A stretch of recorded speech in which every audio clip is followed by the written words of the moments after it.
Hi guys, sorry about the delay and welcome back to day 2 of Pineapple Support's Healing Through Kink event. My name's Kelly and I work for Pineapple Support. We are a non-profit organisation that specifically is designed to provide mental health resources to online adult industry professionals. So to find out more about us, you can head over to pineapplesword.org. I'm not going to bore with you all the little bits and details now because I'm pretty sure that everybody is much more keen to see our fabulous Justine Cross, who's one of our beloved ambassadors.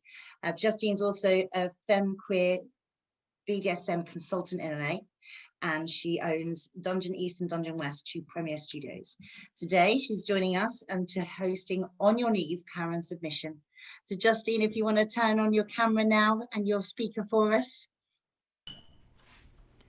All right. Yeah.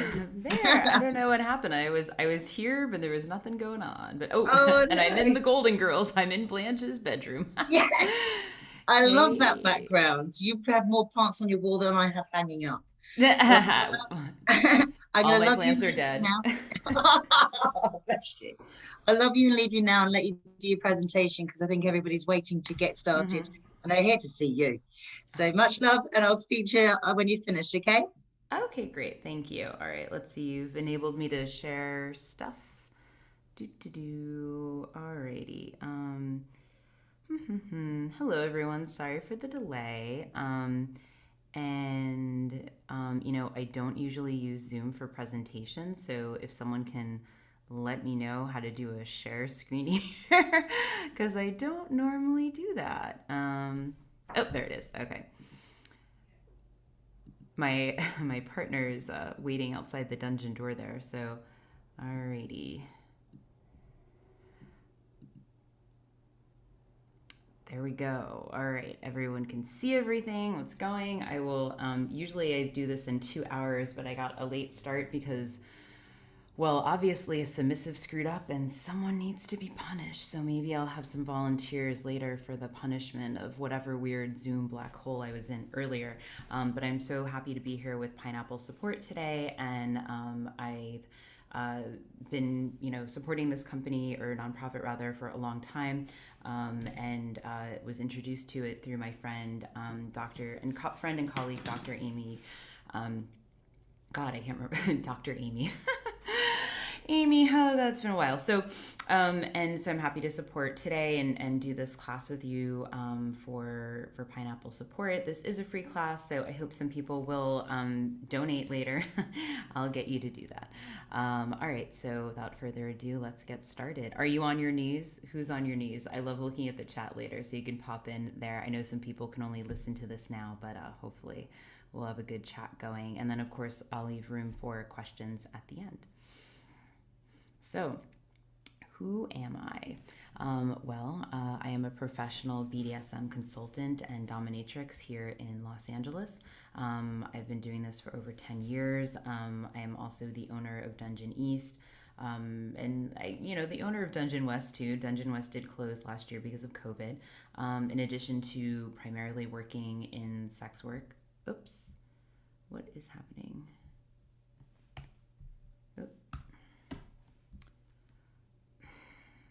I am getting a window that I cannot close.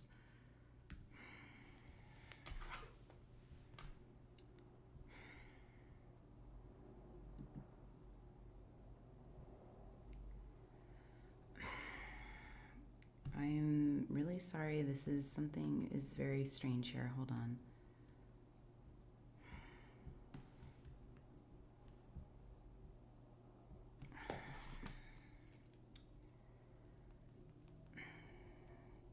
I'm so sorry for these weird technical difficulties. I have a window that I cannot close on my computer, and I am not sure what is happening. So just give me a moment here to try to figure this out.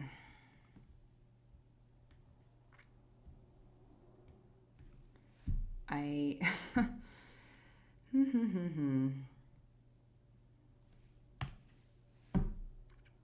have no idea. I am stuck. I cannot get out. I cannot escape from this. I am just absolutely not sure. So I see people doing things in the chat. I cannot click on that. I am not sure what is happening. I'm just coming in just to see if it Yeah. helps. If you want to try and stop sharing your screen and then reload it, it might help a bit better. Can you press the share screen button at the bottom? Yeah, no, because there's a window that's popping up that's saying you've Oh been no. signed out because your account is signed in from another device. And so I Ah. cannot get out of here. Oh, no. Are you on your phone as well as your laptop? I'm not, yes, but I'm not using my phone in anything. So this is really weird. And okay, well now I can, okay, that helped. Okay, hold on a second. All right. Let me do back. There we go. Sorry about all of that. That's okay. I hate technology too. And this is the thing. It's just we're Right. All stuck with right. it. Well, four more Everybody's in the people, same boat. four more people got in here. So, all right. Well, there's something I wanted to give you anyway. So there is some free stuff. So thank you. My partner keeps jumping in here. There's some more free stuff over here that I'm going to be getting to, like a kink negotiation worksheet. So, all right, there we go. Let us go back to that. I will Thank you. remove myself again for you so they can see your pretty face. All right. Thank you. All right. All right, I just gotta keep going here. Well, I've done a lot of shit. So, in addition to sex work, I've done a lot of mainstream work. So, I've been in Playboy, not naked, so don't get too excited. And I've been featured in like Los Angeles Magazine and Autostraddle and The Guardian. I know there's a lot of Brits here. So, one of my clients wrote an article about how I helped her move forward in her life as a dominatrix. And it's a really great article called Why I Ditched My Therapist and Hired a Dominatrix. Sometimes you might need a dominatrix. Sometimes you might need a therapist. This is Pineapple Support is raising money to help doms get therapists. So we all help each other. So, and of course I do a lot of stuff, talks with mainstream things like UCLA and such. So, moving right along. Here's me at Dungeon East. Hey, so thinking through the different types of subs that there are.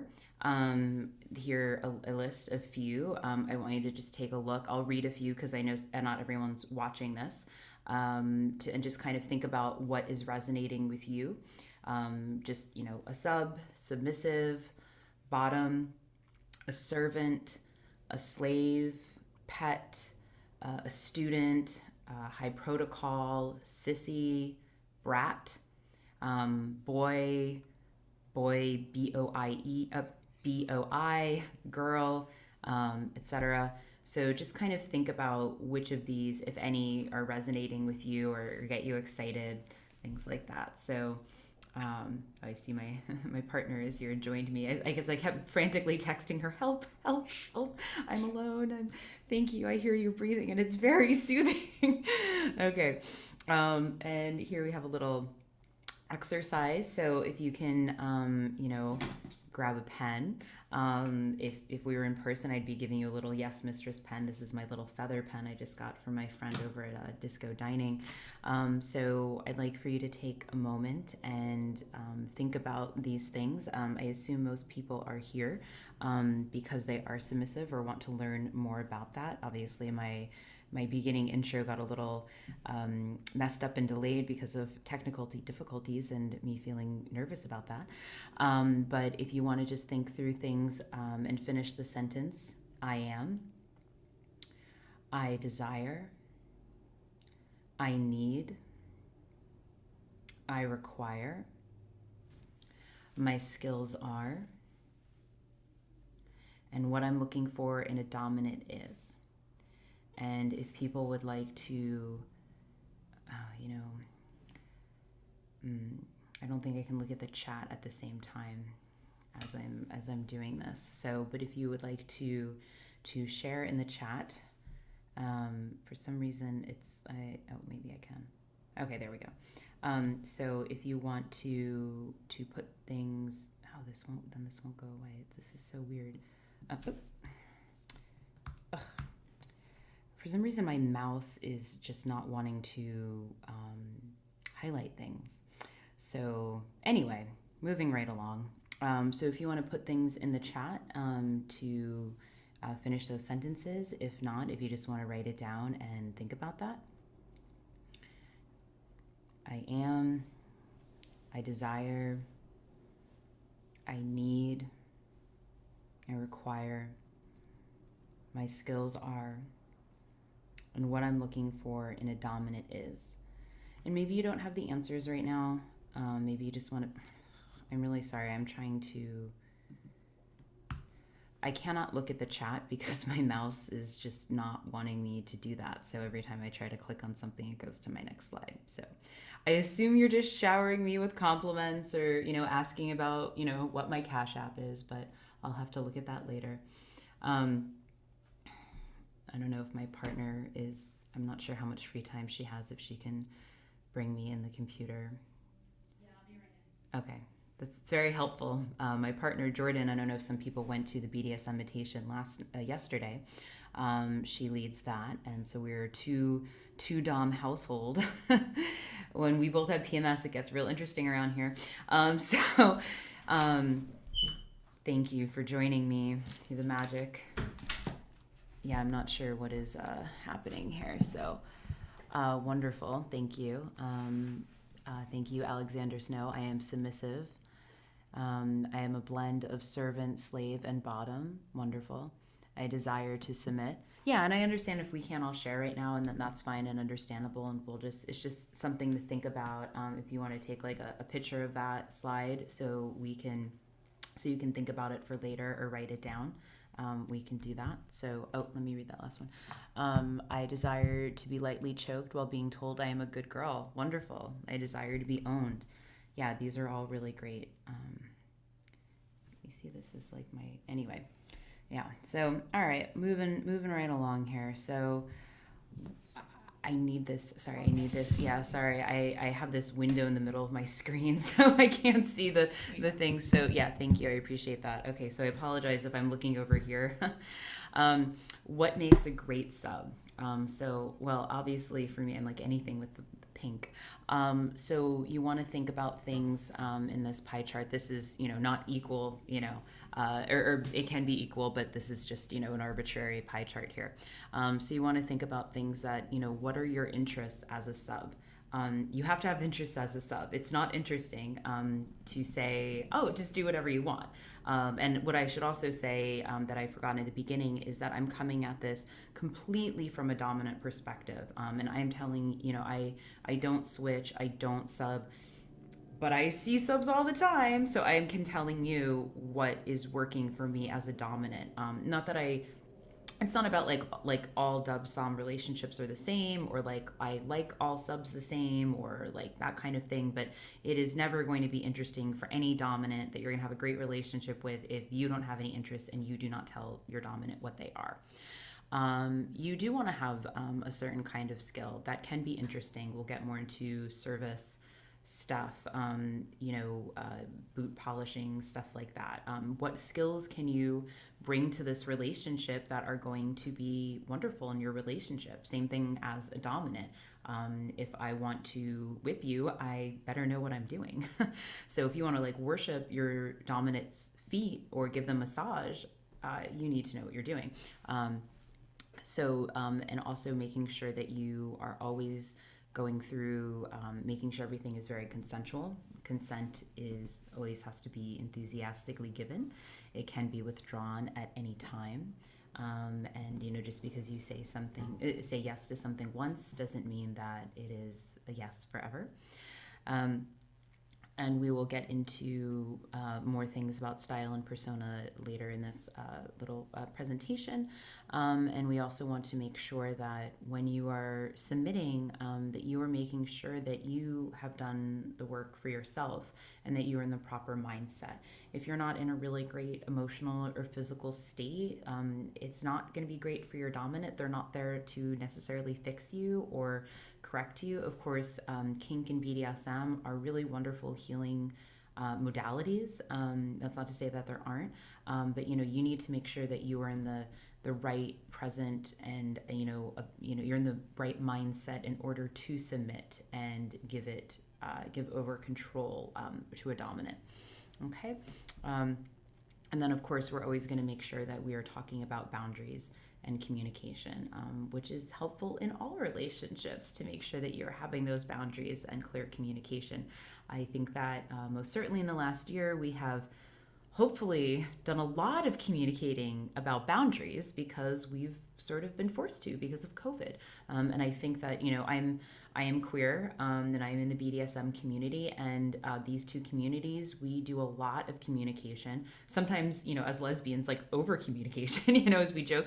But this is something we're very practiced in doing. I think this time for the first year, a lot of the world was forced into communication and discussing boundaries for the first time because we were forced to. It was a good kind of force though. So, all right, let's okay, all right, great. This is very helpful. Okay, so elements of a great sub. Okay, so this is my friend Sid Wilder at my old Dungeon West. That bed lives on somewhere fun. Anyway, she's very fun, very lovely person. So, again, like I said about the, having the good mindset and attitude. You want to, when you're submitting to someone, you want to make sure that you're able to, you have the ability to let go, and that that's what it is. This is, you don't have like this topping from the bottom situation and things like that. You want to be in the state where you're giving over control or giving up control to someone that you trust. Also making sure that we're recognizing the difference between intensity and abuse.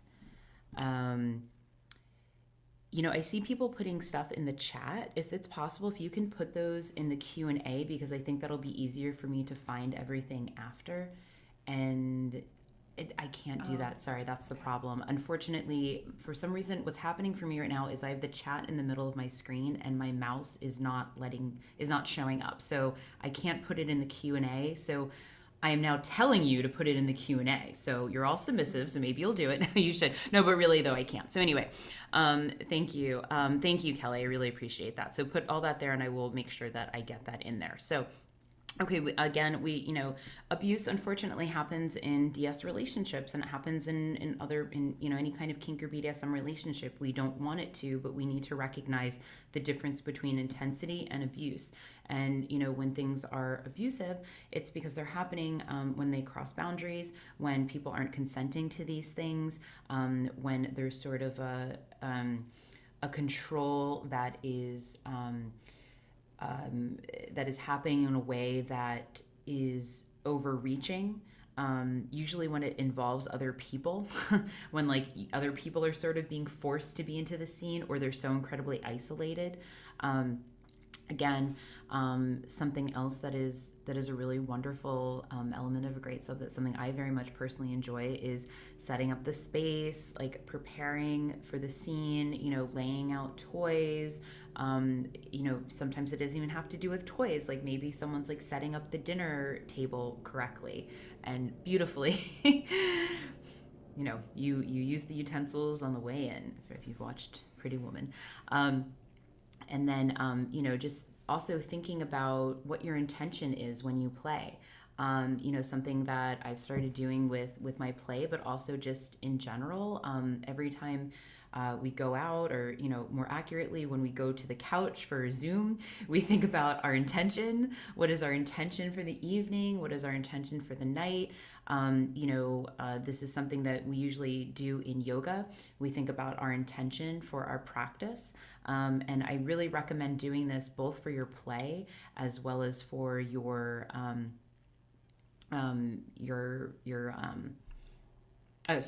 just in general vanilla stuff. So I think we only have an hour, so I want to kind of go a little bit quicker here. So I apologize for the delay and everything, because I see our next presenter is here. Hi, Mistress Kai. Is very wonderful, very, very awesome person. So here are some different fun types of play and things. So these are various scenes from like just things from around my dungeon. So some of these things are, we see here we have someone doing suspension and bondage. There's some pony play happening. There's a very elaborate makeup, scene set up here, being like a footstool or service in that way. My particular favorite, financial financial submission, consensual non-consent. There's like interrogation, impact play. So just think about these kinds of plays that you're interested in or want to know more about, and check those out as well. So there's some like role play and things like that in here as well. So, okay. Skill building. All right, so where are we finding these skills for how to be better at being submissive? Just you got to try it. Don't knock it till you tried it at least 3 times. Yeah. So we want to, and again, I apologize. I have to look over here. Just building it through different personal experience as you play with other people. You can also, which again, of course, now we're getting vaccinated. This is the first presentation I've done where I'm like, don't you dare touch another person, like, unless like you live with them. I've been encouraging virtual play, but now as we're getting vaccinated and things are opening up a little bit more in a truly safe way, we can start having those relationships physically. But there's definitely been completely valid relationships that are happening online, through text, through cam, through what we're doing right now, Zoom and all of that. So that is all totally valid, but now we can add a physical mix to that play. You can also get that through a professional experience. It is totally valid to hire a dominatrix. And I'm not just saying that because I am one, but I have many people who hire me both like individually and also as couples in person. Again, I'm fully vaccinated, so I am now able to see people in person safely as long as they are fully vaccinated as well. But we are also able to do things, as a class or skill sharing through virtual.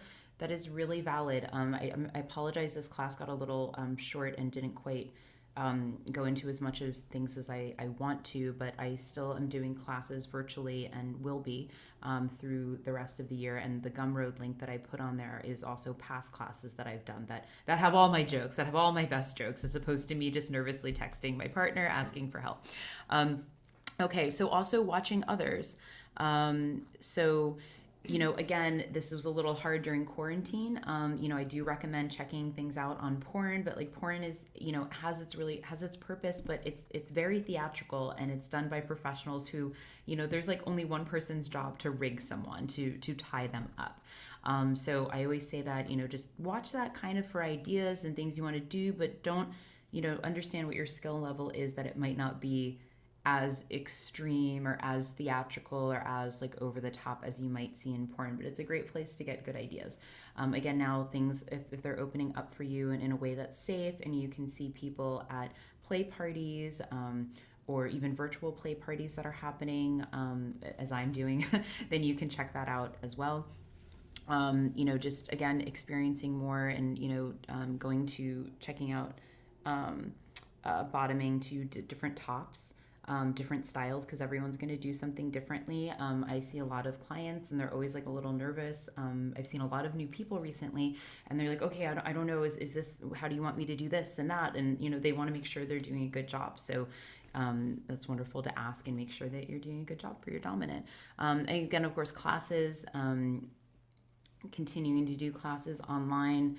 I think in the fall, maybe the summer, we'll be getting back to some in-person classes, but there have been so many wonderful instructors. Like everyone I know has been doing such wonderful things online. And even if you miss the live version, so many people have been recording that and then putting it up on their website. Again, I've done the same thing and put it all up on Gumroad, so you can see those things there as well. And then there's a lot of books. When Someone You Love is Kinky is a wonderful book. There's the new bottoming book, things like that. If people have suggestions for other books that they found wonderful, please put them in the chat. There are a lot of conferences and conventions. This I would definitely recommend continuing to do online. EMSL just happened. I'm not as tuned into other things that are happening in terms of conventions, but I know that I am definitely not going to any in-person conventions this year, depending on how they regulate those, but they tend to be indoors, which is sort of the issue with BDSM stuff, returning safely, because we have to be inside and it's very intimate. Well, we don't have to be inside, but like, unless, if someone has like some ranch that they want to lend me for a play party, that's, let me know. Slide into my DMs. The only time you get to do that. So, we just want to make sure that, again, we're doing these things safely, but I would just go on FetLife and find different conventions and things that are conferences that are happening online. Again, I'm not quite sure what's on tap for the rest of the year. There are a lot of sex worker kind of conventions and things that are happening like that. So, okay. Oops, I gotta do it here. Sorry, I'm all confused. Okay. Sorry, let me check the time. Okay. Okay. So here are some things like in submission, there's a very specific subset or part of it that I would call, performing service. So here are some things, and, look through this list and see what might resonate with you. This is a very valuable part of submitting, just this performing service. So what services would you like to perform? What does your dominant have a need for? What special skills do you have that would add value to your DS relationship? I certainly know that all my leather needs to be boot blacked, because I have not been out to a boot black at a gay club in over a year. So there's quite a bit of mistress leather that needs to be done. So things like that, before there was Lyft, there was Slave Taxi. I love Slave Taxi. That was great. But now I don't need Slave Taxi so much anymore, because now I have Slave credit card hooked up to the Lyft. So that works too. Doing laundry for people, organizing their household or organizing their dungeon. What can you bring to the table that is helpful? Because doms love to be served in a variety of ways. I had a parking ticket slave. That was great. I did have people clean my dungeon at various times and really provide that service for me, or do certain things in there, or do home improvement and things like that. So manicures, stuff like that. So there's that. Okay. And then just having fun with what your style is. So here's some gorgeous photos of things that have happened in my dungeons. So, we have like a schoolgirl sailor situation happening in the cage. There's a stowaway, I think. And then, of course, we have like latex, this like a whole latex fetish, and very slippery and shiny and fun. And we have, gay boys with some harnesses, and some gay girls also with harnesses. So dressing up is like kind of the most fun. So, yeah. And okay, good. I felt like I rushed. Now we have like so much, but I love doing questions the most. So hydrate is important. So, and again, just please remember to put the questions in the Q&A to make sure I get to all of that. Okay. So some tools that we can use, I put in the chat from Gumroad, and that's you can find the Kink Negotiation Worksheet. I didn't have access to you earlier, so you can print that out or bring that up on your phone.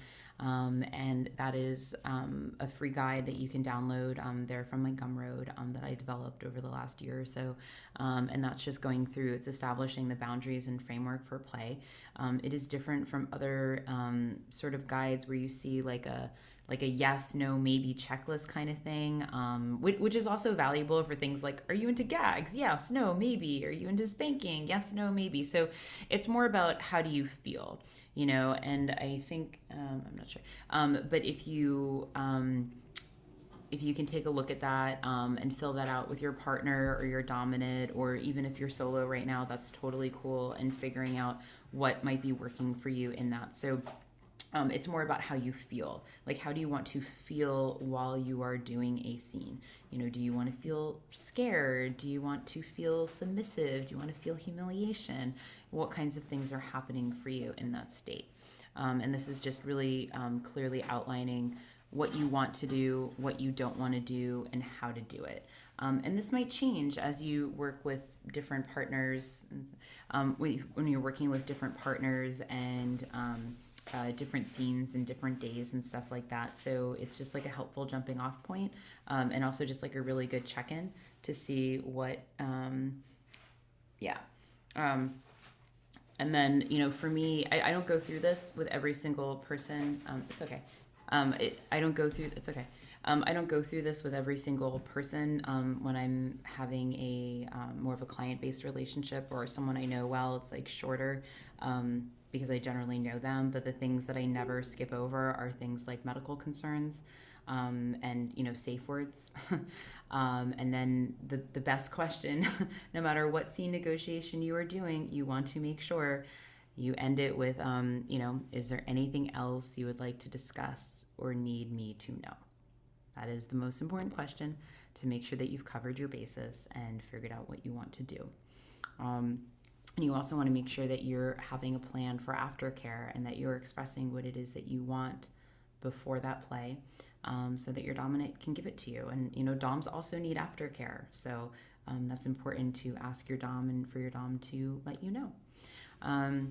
And also important, to know what potential triggers are and what to do if things go awry. One of the things that I always tell people when you begin playing is, obviously to discuss your boundaries, but to also give yourself room to know that sometimes you're not going to know what a boundary is or a trigger until it's crossed or until it happens. But hopefully you're choosing play partners that you care about, or at least trust enough that if something goes wrong or has an oopsie, that they'll be there to sort of, disengage from the scene and just sit with you and give you what you need in that moment. Okay. That's very important. And this is, Matrice Madeleine. Yeah. Okay. Got to move it along. I'm getting the moving along point. Okay. So key points to remember. Again, there's a real difference between kinky and abusive. And that difference is active consent. Again, I cannot stress this enough that we must consent to the scenes that we are doing. And we need to consent to things that are not in scenes, that's just in kind of vanilla life.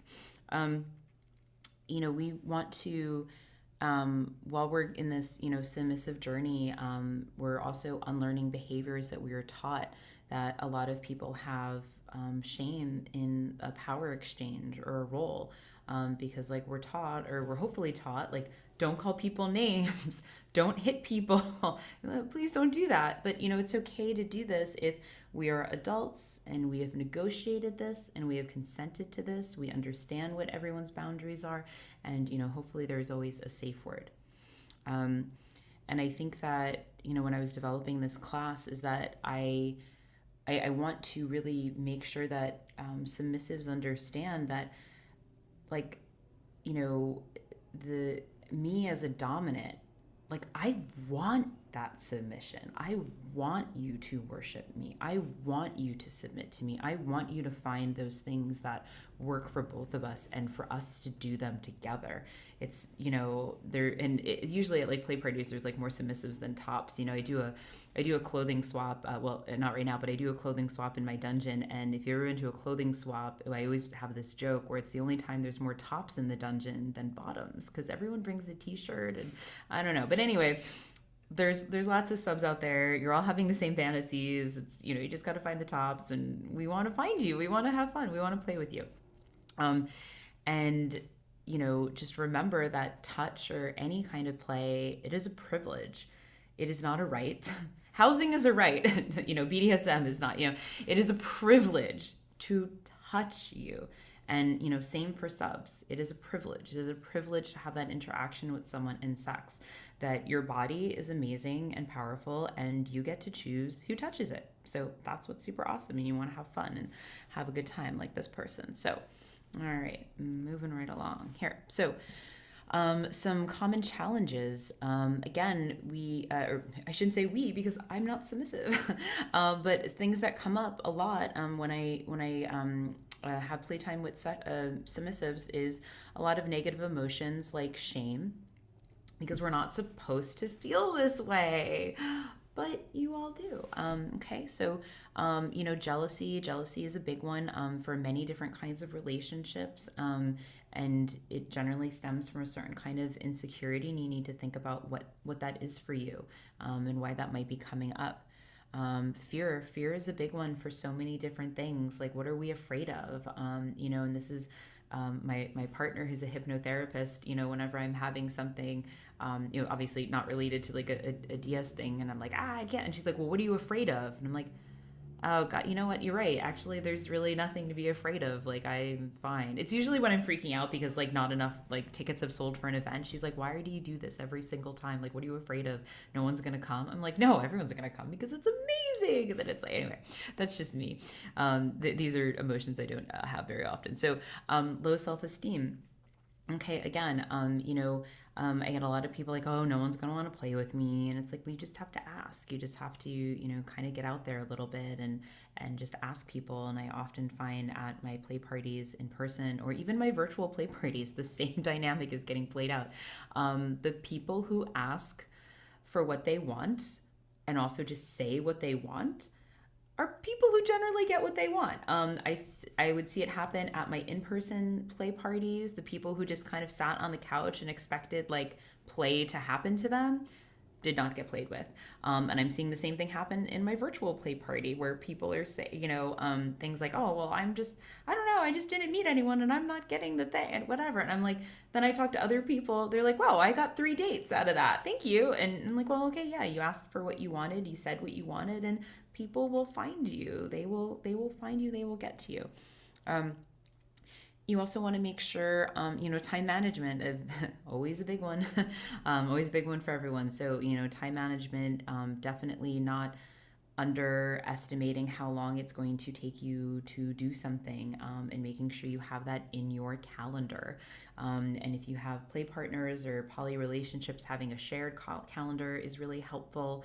I know I have pretty good time management skills, except for Los Angeles when I used to drive, because then, alien traffic, I don't know. Somewhere it was like, oh, it's only going to take me 20 minutes, but today it's going to take 3 hours. We don't know, whatever. Anyway, you want to make sure that you're doing that, and also just making sure that you're setting boundaries. I just cannot stress it enough about setting boundaries in your BDSM life, as well as your personal life, your work life. As much as you can, set those boundaries. And of course, when you start setting boundaries, you will find people will flip their shit. But then it's okay. And then, they'll fall in line, or, they'll fall off. And then you realize, wow, I don't really need that person. Weird. Anyway, again, we also see consent violation, and something, unfortunately, that does happen. And we need to really pick that apart and understand, was that a truly accidental, oops, consent violation, because whether consent was not, your boundaries and negotiation wasn't clear enough, was something left out that was truly accidental or forgotten, or was someone absolutely knowing that they crossed the line and did it anyway. Clearly, if it's the former, the first one, and that, you need to go back to the drawing table and talk about your negotiations and figure out how to make it even more clear.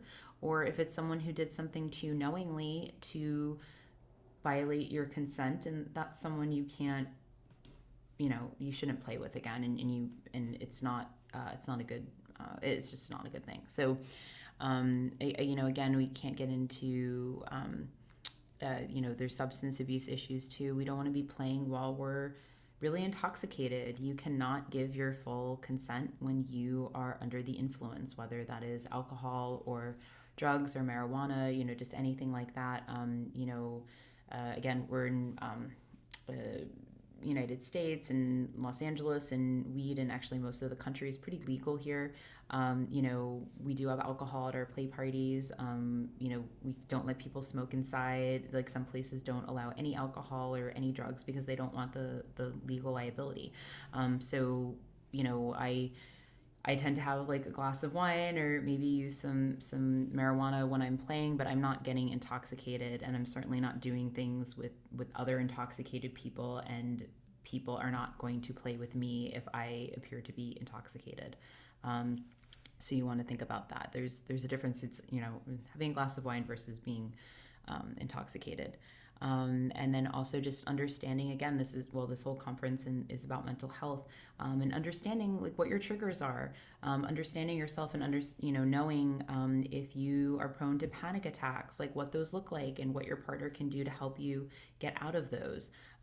You want to make sure that, or any triggers, and how you will react and how that's going to happen, and you want to make sure that you're building trust with someone slowly. You don't have to do everything the first time and go wild, and you want to can go slowly, that's okay, and making sure that you have that support with them. So okay, see, okay, how to not enjoy your experience. Well, basically, don't communicate anything. Wow, that's gonna suck. And don't do that. Making sure that I know we're running low on time, so I just want to make sure, but basically failure to communicate and obey boundaries, expecting the dominant to fix you. This is just echoing a lot of what I said earlier. Assuming the dom is a mind reader, or perfect. I'm perfect, but like you might not get a chance to play with me, so other people might not be. I don't know if there's anyone in the room that's played with me before, but I'm great. And also just making sure that you're not isolated. Being I encourage finding groups like FetLife or other friends who you can connect with about like your kinky experiences and things like that. I know, unfortunately, a lot of my clients tend to be male or married, and they're very isolated in their submission. It's getting a lot better now because like we're growing up with the internet, and we can find each other, and we can find groups on like I don't even know where you find the groups. Like I've grown, I'm kind of half in the internet, and kind of it's like there obviously FetLife is a good one. Reddit. A lot of things are springing up on Discord, Meetup, finding different groups. Again, a lot of this is online for the moment, but finding those kinds of people and play partners. Like, again, lately when we've been doing our virtual play parties, people are like, I just kind of want like kinky friends. And, it's good to also find kinky people that are not people you play with but are kink supportive. Like here in Los Angeles, I have a lot of like kink and sex worker supportive stylists, and you can find, they often have this, they have a list like on FetLife, you can drop your like vanilla business, and it's good to support those people. And it's good to know that, because like say you come in or you're getting like a massage and maybe you're all marked up, and you want your masseuse to know that, hey, I had a good time, so that's fun. So yes, we have someone who has the pleasure of seeing me play. Wonderful. Thank you, Natasha. Moving right along. So, a word on switching. Hey, if you want to go for it, do it. Yes. And if you only identify as a submissive, that's okay to say no. You want to just remember to, this is like, you can try toys and positions solo or practice with other subs. That might be a fun way for you to explore and get into it. And just make sure that, if you are in a DS relationship, you might need to ask permission, and negotiations still apply. So you want to make sure that that is all good.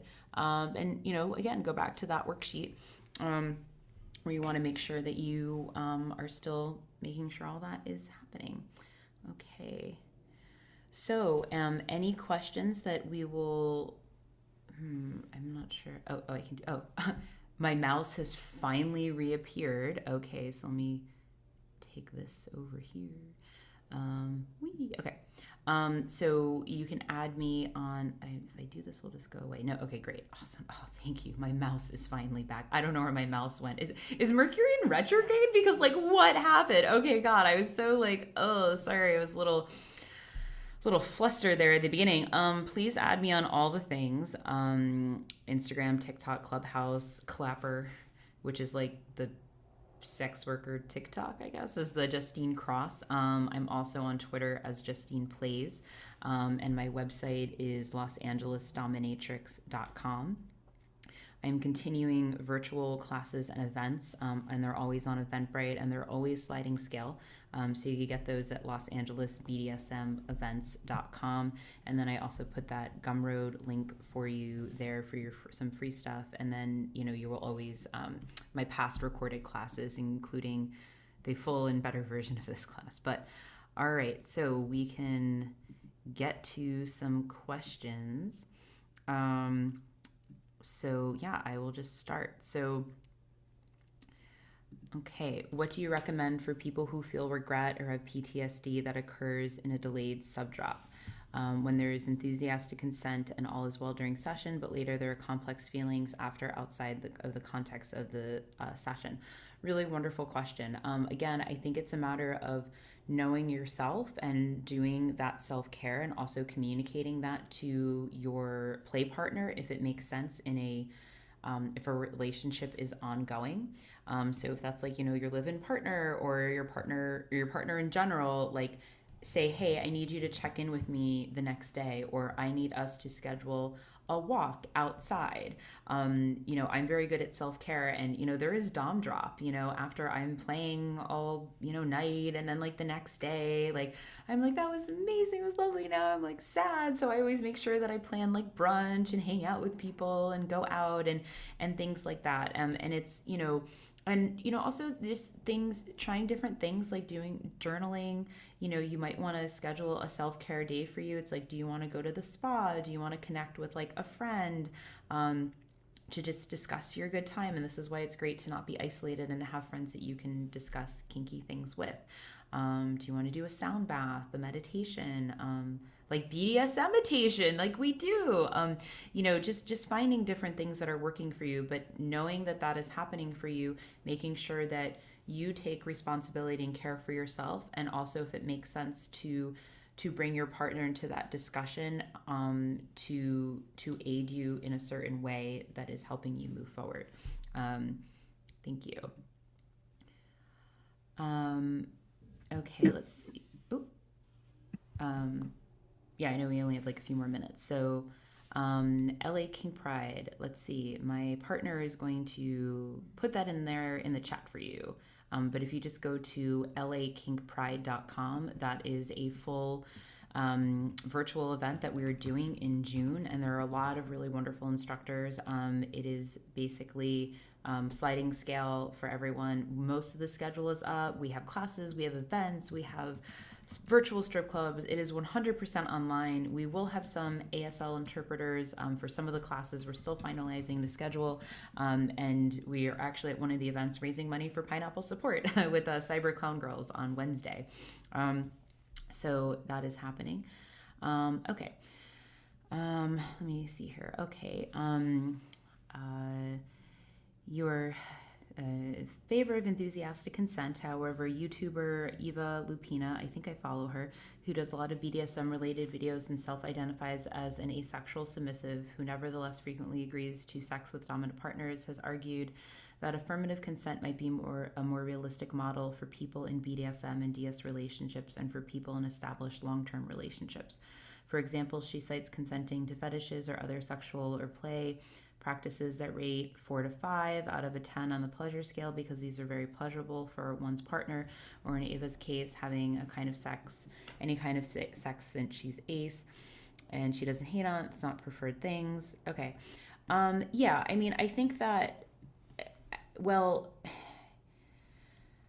yes, I don't want to get too lost in the weeds with this because I think this is like a really big topic and I think it's important. And I think the way that I can answer it as a dominant, I think that it's a little different when we talk about it in terms of dominant and in terms of subs, because, as a dominant, and certainly as someone who does this professionally, I do a lot of things in my rapport that aren't like my favorite things. I do them for money. I do them for a lot of money, but I enjoy a lot of them too, but they're not necessarily going to be the things that I do with my partner. Mostly because I love CVT, but anyway, but I can't do CVT with my partner. So, but with submissives, I would argue that you really want to have more enthusiastic consent rather than affirmative consent, because you're like receiving this action. You are generally the one who's getting penetrated. You're the one who's getting tied up. You're the one who is like receiving the blows. not the blowjobs. Okay. So, I really feel like that's going to be different. And I don't know if there's switches in the room who might want to speak a little bit more to that, but it's like, for me, I feel more comfortable as a dominant doing something that like, I wouldn't be like, yeah, woohoo, I'm going to do that. But for a submissive, I would never do something to a submissive that they weren't like, woohoo, I'm super excited for it, just because I enjoy that. So I think, and I'll have to look more at her stuff. So thank you for reminding me about her. There we go. Done. All right. I no longer sub in public performances, only sub with my dom partner. I desire to dom now way beyond subbing. Should I? Oh, okay. Well, I don't know if you got off or not, but hope something was helpful for you. Okay. Are there any healing or spiritual aspects of your BDSM practice you would like to discuss? Really, it's interesting because I think that for some play, we're just getting off. We're just having a fun time, and like someone is coming, or someone's walking away with a lot of money. But for the client, for some people, if they allow me to take them there, it is that healing. It is that process where like they can break down and cry, or they can see me and say like, thank you. This was like transformational. You saw me. I've had several clients contact me who have come out as being trans women. And they said, you know what? You really saw me, and you were like the first person. Sorry, like almost cry every single time, but I do get away periods. So I'm going to blame that. These are just period tears. They've said to me, you are the first person who really saw me as a woman, and that affected them. So for that is incredibly healing for people. So again, but it's really where you want to take it. Sometimes, a spanking is just a spanking, and sometimes it can be healing if that's the experience that you want, and you find a person to do it with, and you allow yourself to go there. Okay. We already answered that. Done. Okay. To clarify, the service the sub provides is additional to the donation they are paying. Oh, okay. Yeah. So just to clear. Okay. So I'm a professional and lifestyle dominant. I apologize if I didn't quite make that clear in the beginning. It was a little bit of a rough start. We did not have lube at the beginning, but we're lubed up now. So again, it really depends on the relationship. For me as a professional, of course, anyone who sees me, they are paying me. Lifestyle, they are not paying me. So unless you have like a lifestyle, financial, fin-dom sub relationship, I don't know. I'm not so sure about that. So again, it's really what you have decided that works in your relationship. Again, it's like you could be in a totally vanilla relationship and say, hey, I just really want to get you dinner or make you dinner. And there's no DS dynamic to that. But if you've created a DS dynamic with someone, and it is a part of your dynamic where you say to someone, I want to make you the most beautiful dinner and serve it to you. Or I want to take you out to a really fancy dinner because I know that that's what you love, and Vespertine is your favorite restaurant in Los Angeles, and they're doing amazing takeout, and even if you don't live in LA, you could totally get me a gift card on top, just as an example. Then it can be a part of the DS relationship. Okay. All right. Did that. Okay. Any suggestion? Oh, wait, let me go to, that's okay. All right. What kinds of things do you think people should consider before setting up a 24/7 relationship? Play for a year, what to consider, how to negotiate in advance about ending or changing the agreement. Yes, and we're almost at time. I know that. So, and I thank you, Kai, for letting me go a little bit into your time here. We got a weird late start. So, I think the thing about 24/7 relationship is that it's never really 24/7.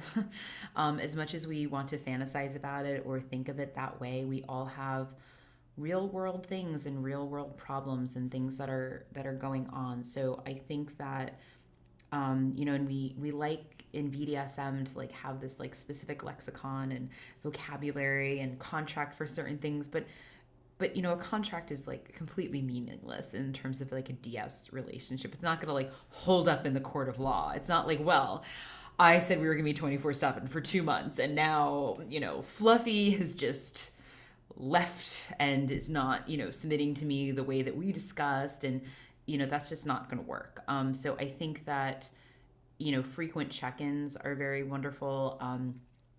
Setting aside time to discuss your relationship. You think about like work, not that we really want to think about work, not that some of us aren't at work right now being like, I'm really busy I'm right on that TPS report. Think about when you have a good meeting at work, not the kind that could have been an email. But you have like weekly or monthly check-ins with work that are meetings and that are structured. Do that for your relationship. Don't have a PowerPoint or a chart necessarily, but you should have these meetings and check in with your relationship to think about, where you're going and where you're heading and what you want and what's important to you. And, know that those things can and will change.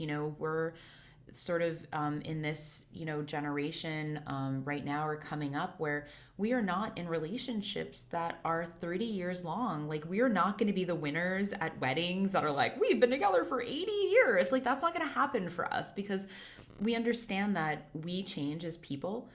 Sometimes in good ways, sometimes in bad ways. And we don't need to stay forever married to a person. And sometimes relationships end for good reasons, that maybe someone has become abusive or you realize that they have become abusive. And that is a good time to end a relationship. Or sometimes you evolve in ways that you realize, oh, we're totally fine.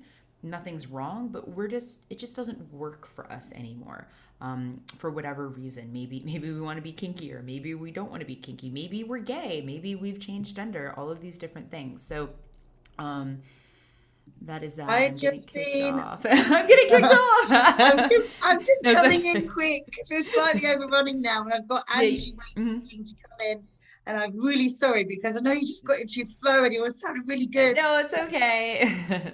So, I've been inundated with people who want to receive your slides. So if you're happy to send them to me, I've got a few people that would like to have them to take away. So obviously they can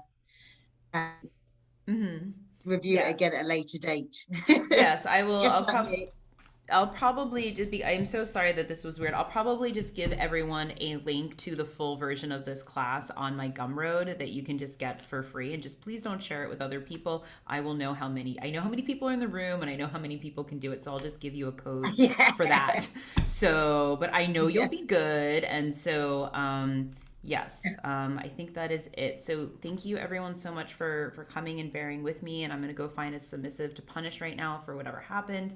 And thank you, Pineapple Support. And again, this was a free class, so please donate to Pineapple Support because mental health care is very important, and especially right now during this time. So I appreciate you. And thank you, Kelly, for bearing with me and taking care of all that. So. No, that's okay. I always love to have you on, and so does the audience so far. So thank you so much for your time. We love you lots, and no doubt I'll speak to you soon anyway. Okay, good. All right, thank you. Bye-bye. Thank you. Bye. Hey guys, what I want to do is just in between the presentations while we wait for Angie to come in, is just to say thank you ever so much for joining us and bearing with us through all the sort of technical hitches. But what I would like to do right now is just to say thank you to our sponsors, without which we would not be able to do such events.